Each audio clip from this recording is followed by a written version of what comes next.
Ya, assalamualaikum warahmatullahi wabarakatuh.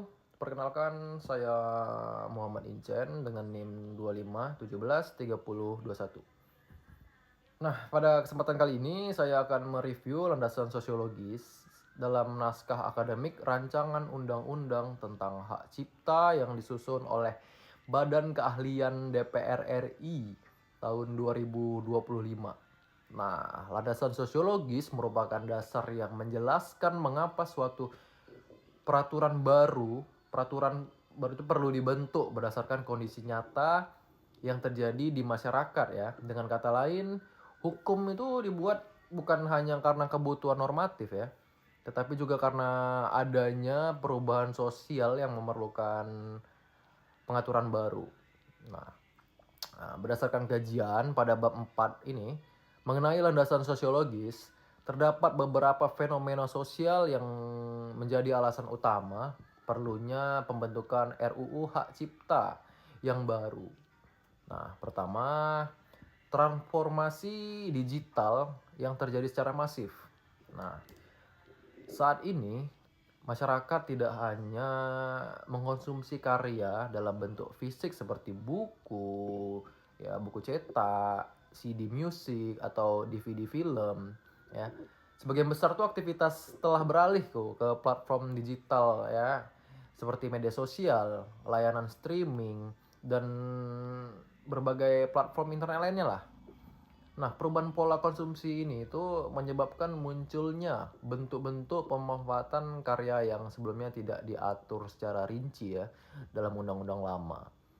Nah, oleh karena itu ya diperlukan regulasi yang mampu menyesuaikan diri dengan perkembangan teknologi dan kebiasaan masyarakat pada saat ini ya. Nah, kedua, normalisasi pelanggaran hak cipta di ruang digital. Nah, fenomena pembajakan ini memang sering ya terjadi di masyarakat kita ya. Seperti pengunduhan ilegal, terus penyebaran karya tanpa izin masih sering tuh ditemukan. Nah, bahkan dalam beberapa kasus, tindakan tersebut tuh dianggap hal yang biasa aja gitu oleh sebagian masyarakat ya.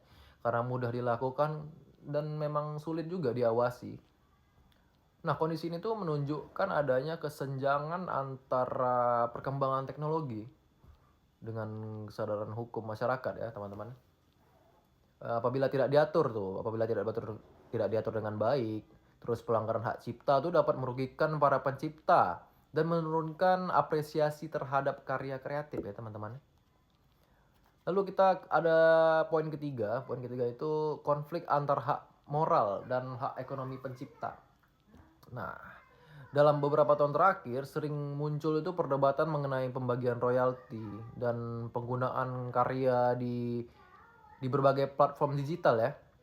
Nah, itu tidak jarang terjadi sengketa itu antara pencipta lagu, penyanyi maupun pihak yang memanfaatkan karya tersebut secara komersial ya. Lalu permasalahan ini tuh menunjukkan bahwa masyarakat itu membutuhkan aturan yang lebih jelas mengenai hak dan kewajiban setiap pihak ya agar konflik dapat minimalkan dan keadilan bagi pencipta juga. Keempat, munculnya tantangan baru dari perkembangan artificial intelligence atau AI. Teknologi AI gini mampu menghasilkan teks, gambar, musik, bahkan video yang menyerupai karya manusia dengan presisi ya.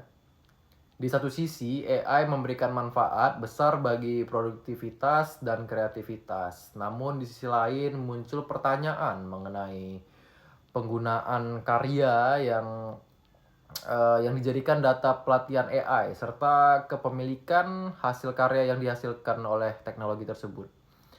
Karena perkembangan ini berlangsung sangat cepat, diperlukan kepastian hukum agar tidak disalahgunakan ya, atau tidak terjadi penyalahgunaan dan agar hak para pencipta itu tetap terlindungi. Jika dilihat dari perspektif sosiologi hukum, berbagai fenomena tersebut menunjukkan bahwa Undang-Undang Nomor 2 nomor 28 tahun 2014 tentang hak cipta sudah menghadapi tantangan baru yang belum sepenuhnya terakomodasi. Nah, masyarakat telah merubah ya, atau masyarakat telah berubah, teknologi telah berkembang, dan pola interaksi dalam dunia kreatif juga semakin kompleks ya. Oleh karena itu, hukum perlu menyesuaikan diri dengan relativitas sosial yang ada gitu. Sebagaimana salah satu pandangan dalam sosiologi hukum yang dikemukakan oleh Roscoe Pound, hukum dapat berfungsi sebagai alat rekayasa sosial atau law as a tool of social engineering. Artinya, hukum tidak hanya mengatur masyarakat, tetapi juga mengarahkan perubahan sosial ke arah yang lebih tertib dan adil.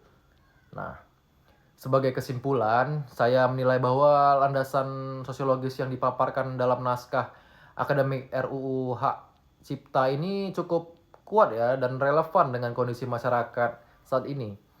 Perubahan regulasi diperlukan memang untuk menjawab tantangan era digital, melindungi hak para pencipta, terus memberikan kepastian hukum tuh bagi pengguna karya, serta menciptakan ekosistem digital yang lebih sehat dan berkeadilan. Ya. Nah, sebagai penutup, ini dia sekian presentasi dari saya. Wassalamualaikum warahmatullahi wabarakatuh. Terima kasih.